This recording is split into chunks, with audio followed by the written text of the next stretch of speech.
Well, welcome to It's an Inside Job BiteSize Fridays, your weekly dose of resilience, optimism, and well-being to get you ready for the weekend. Now, each week, I'll bring you insightful tips and uplifting stories to help you navigate life's challenges and embrace a more positive mindset. And so with that said, let's slip into the stream.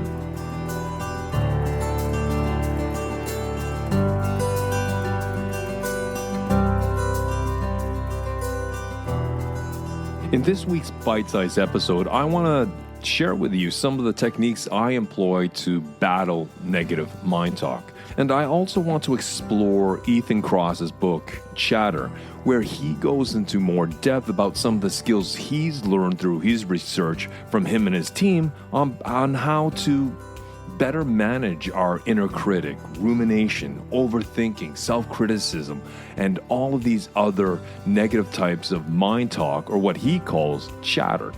So I hope you enjoy this week's Bite-Size episode and you find it applicable and usable in your day-to-day. And you'll be able to find the link to Ethan Kross's book in the show notes. Why am I always messing things up? I'm such a failure at everything I try. I should have been more prepared for that meeting. I can't believe I didn't finish that report on time. What was I thinking? I'm so disorganized.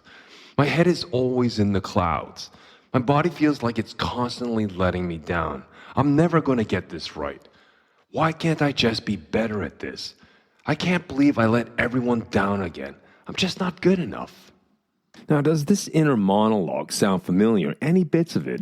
Our inner voice often seems to delight in tormenting us. This relentless chatter can erode our resilience, disturb our equanimity, and, undermine our overall well-being.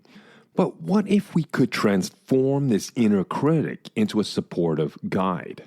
In his book, Chatter, psychologist Ethan Kross explores the purpose of this nagging inner voice, how it operates, and how we can turn it into a helpful companion. And here's some key insights from his work, illustrating how managing our inner voice is crucial for resilience, equanimity, and overall well-being. The dual nature of the inner voice. Our inner voice is a vital part of our cognitive toolkit. It helps us plan, solve problems, and reflect on our experiences. This internal dialogue can be incredibly beneficial, guiding us through tasks and helping us make sense of our world. For instance, when preparing for an important presentation, your inner voice can help you organize your thoughts, rehearse your speech, and anticipate potential questions from the audience. Now, this reflective capacity builds resilience by preparing us for challenges and enhancing our problem-solving skills. However, this inner voice can also become a source of negative self-talk or chatter, which can drain our mental energy and impair our well-being. When this happens, instead of being our ally, our inner voice becomes a harsh critic, magnifying our mistakes and amplifying our insecurities, undermining our equanimity and our well-being.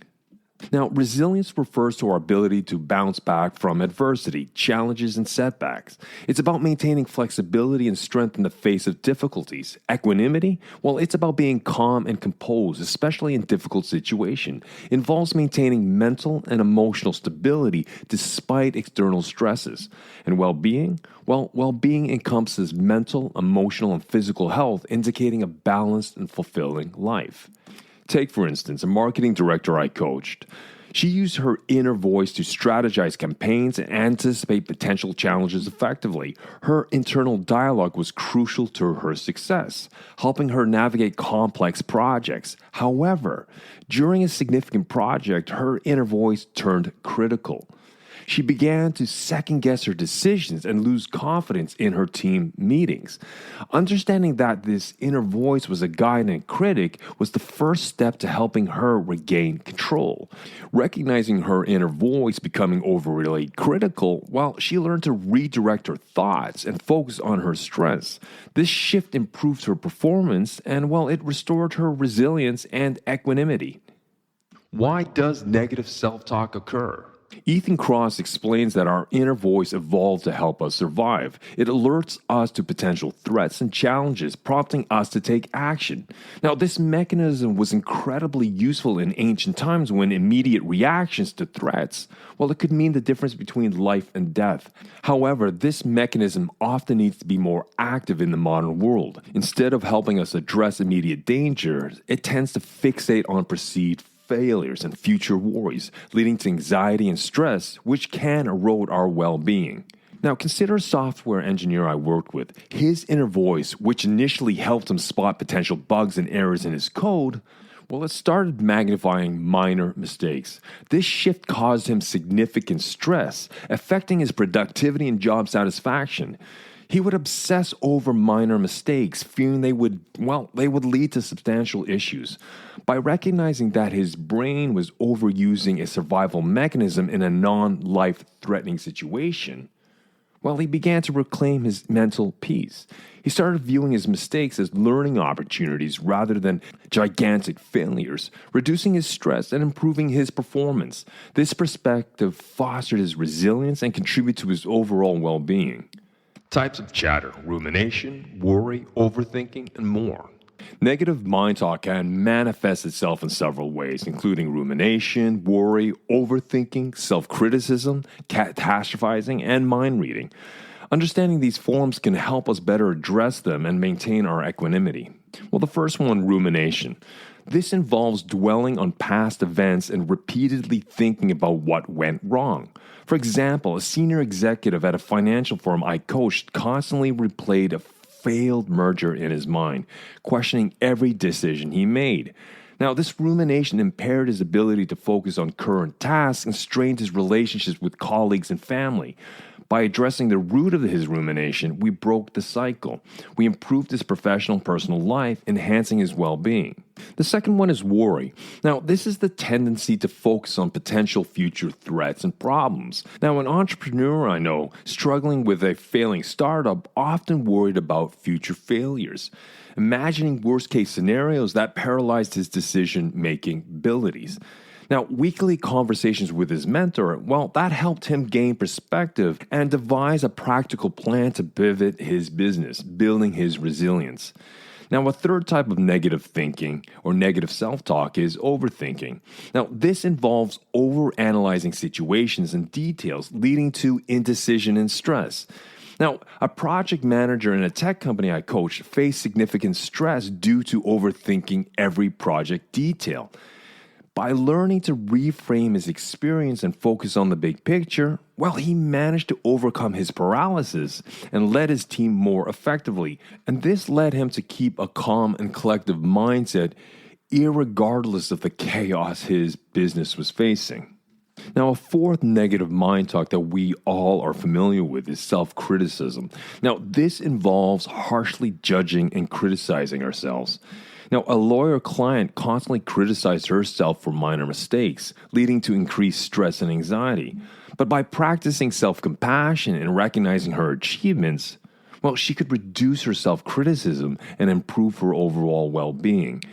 Now, another form of mind talk is catastrophizing. Now, this involves imagining and expecting the worst-case scenarios. A sales executive I worked with often catastrophized minor setbacks. And the last one I want to mention when it comes to negative mind talk is mind reading. Now, this involves assuming others think negatively about you without objective evidence. In other words, you're trying to read their minds. Now, a professor I worked with at a local university, she often believed her colleagues and students were judging her harshly, leading to increased stress and self-doubt. But by learning to communicate openly and to seek feedback, well, she challenged these assumptions and built more positive relationships, enhancing her equanimity. She was making judgments based upon facts and not her assumptions. When our inner voice turns negative, it can profoundly affect our mental and physical health. Ethan Kross's research shows that negative self-talk can impair our ability to perform tasks, make decisions, and connect with others. It creates a cycle of rumination, trapping us in a loop of negative thoughts. Proven strategies to manage and transform chatter. Now, there are several effective strategies to manage and transform our inner voice, which are essential for cultivating resilience, equanimity, and well being. The first is called distance self talk.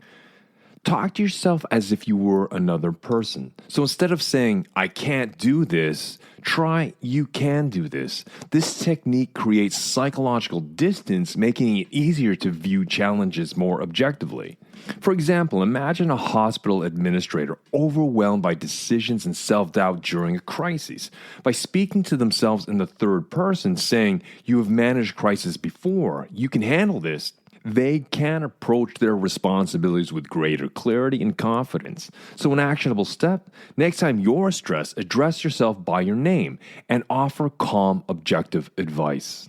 A second skill is called temporal distancing. Imagine how you will feel about a current problem in the future, whether it's a week, a month, or even a year from now. This technique about projecting ourselves into the future and seeing ourselves from the future to the present moment, well, it can help us challenge our perspective as we currently see it. So, for example, consider an operating manager under pressure from a major project deadline. By imagining how they will feel about the situation 6 months later, well, this can help them realize that the current stress is temporary and manageable, allowing them to focus on solutions rather than the immediate stress. So, what's the actionable step? Well, when you're faced with stress or challenges, ask yourself how you will view this situation in the future to gain perspective. It may be that afternoon, a month from now, or a year from now.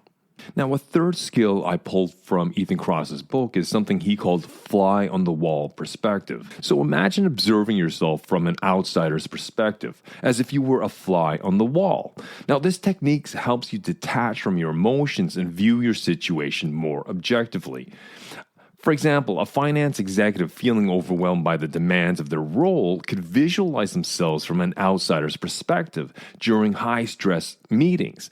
Now, this can help them detach from immediate pressure and assess the situation more calmly and effectively, an objective perspective rather than the subjective storm. Now, so what's the actionable step? Well, during stressful moments, when you're faced with adversity, visualize yourself as a neutral observer watching the situation unfold. Now, a fourth technique that I commonly use is something called dissociation or movie screen technique. This is almost like the fly on the wall. It's kind of the cousin to that technique. So what you want to do is picture your experiences as if they were scenes in a movie with you as the viewer. Now, this method can help create emotional distance and clarity. So, for example, if I'm working with a client that's just been through some sort of intense situation or meeting, or they're expecting something coming up in the near future, I will ask them to imagine themselves sitting in a cinema and projecting themselves up on the screen. And I ask them, what do you see? Now, by using dissociation, what that client can also do is use his or her name. Well, I see Jason doing this. I see Jason doing that. So when a client sees it as a movie in which they are a character, well, this can help them step back from the immediate anxiety or stress or worry and perform with greater confidence and clarity. So what's the actionable step? Well, when you're overwhelmed, manage the situation as a scene in a movie to gain more emotional distance, more objective perspective. Another skill is to find a sparring partner. Sharing your thoughts with someone else can break the cycle of rumination. And again, this is someone you need to be able to trust and respect. For example, talking to a friend or a loved one can provide new perspectives and emotional support. In a professional setting, well, that might be a colleague, that might be a sparring partner or a coach. For example, an entrepreneur struggling with a failing startup might start weekly conversations with his or her mentor, discussing their fears and their doubts. Now, this external perspective can help them see their situation more clearly and, of course, devise a practical plan to pivot their business. So what's the actionable step? Well, schedule regular check-ins with a trusted friend or mentor to discuss your challenges. Now, the last skill I'd like to talk about is reframing your experience. So what you want to do is view negative experiences as opportunities for growth.